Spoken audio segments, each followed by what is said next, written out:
Institute for Advanced Technology Question Requirement Database Management System එකේ question number 11 ප්‍රශ්නයට අදාළව තමයි අපිට මේ ප්‍රශ්නේ ලැබී තිබෙන්නේ. අපි ඒකට පිළිතුරු ලබා දෙන ආකාරය සහ ප්‍රශ්නේ කොහොමද මේ විමසා බලමු. Bill books record the day-to-day business of the next mobile store. Because of this, the shop owner has to calculate the daily income and expense at the end of the day. This action made him very uncomfortable. The shop owner decided to use computer software. This make this task easy. The shop owner has requested the creation of a computer software to software development company called Tilina Gayatra Soft to create the computer software.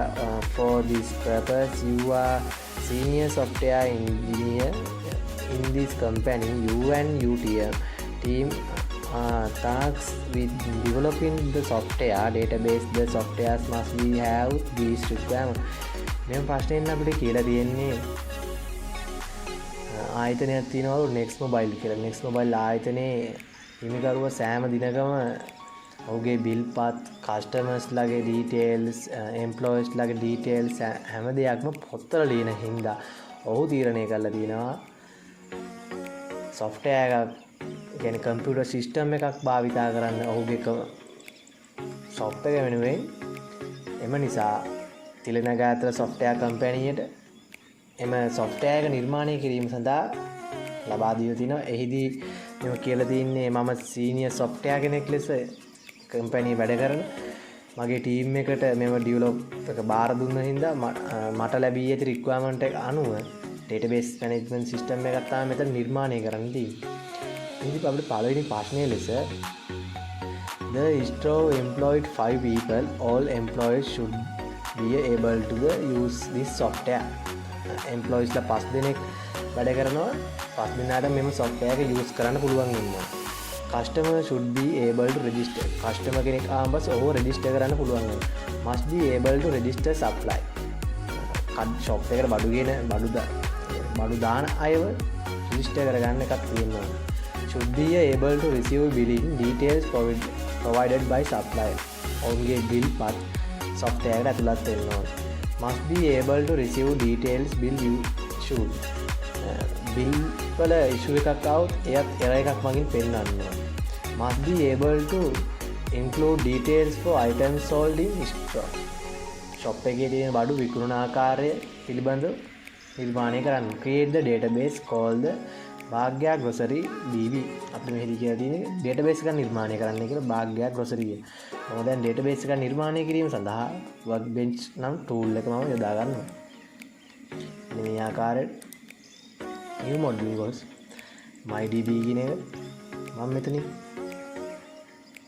database එකේ නම අරගෙන මේ ආකාරයට මම මෙතන දෙනවා base එකේ නම භාග්‍යා grocery db. මේ ආකාරයට database එක මම නිර්මාණය කරලා බලමු අපිට මෙහිදී ලැබිලා තියෙන 11 වෙනි ප්‍රශ්නය මොකක්ද?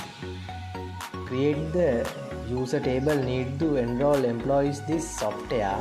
do this by following the instruction below. يعني මේක employees ලා 5 දෙනෙක් use කරන ඉඳලා උන්ට register වීම සඳහා user එකක් තමයි අපිට නිර්මාණය කරන්න තියෙන්නේ. ඉතින් අපිට table එකක් තමයි නිර්මාණය කරන්න කියලා තියෙන්නේ. අපි දැන් user table එක නිර්මාණය කරමු. මේ ආකාරයට මම table tool එක මෙතන භාවිතා කරලා table එකේ නම අපි user ලෙස ලබා දෙනවා. දෙහි පළවෙනියෙන් තිබ්බා user id primary key auto increment. user id auto increment primary key මේක ආවේ not null auto increment primary key. අපිට දෙවෙනි column එක ලෙස ලබා දෙන්න තියෙන්නේ username වාච 45යි password වාච 45යි. මේ ආකාරයට දෙමු. username වාච 50ක් නේ වාච 50යි පාස්වර්ඩ්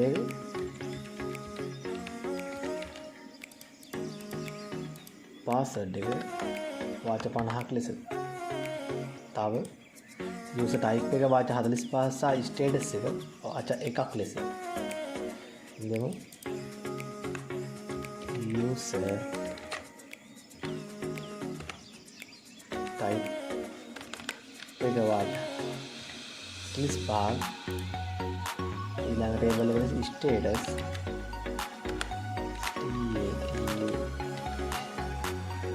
ස්ටේටස් එක